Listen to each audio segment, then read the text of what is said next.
In this video, I'll show you how to create a Google Cloud account.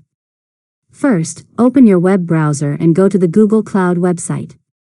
Click Get Started for free or Start Free, then sign in with your Google account. If you don't have one yet, create a Google account before continuing. Next, review the terms and select your country or region if prompted. Google Cloud may ask you to choose whether you're creating an account for personal or business use. Select the option that best matches your needs and continue. Now, enter your billing information.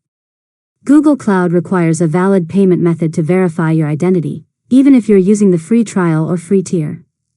Fill in the requested details and complete the verification process.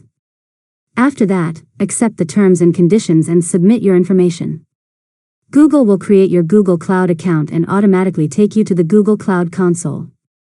Next, once you're inside the console, create your first project by clicking the project selector at the top of the page and choosing New Project.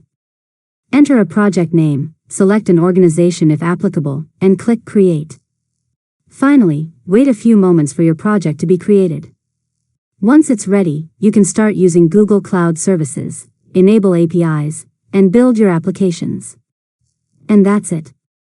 You've successfully learned how to create a Google Cloud account. If you found this tutorial helpful, make sure to subscribe to Learn Mode Lab for more tutorials.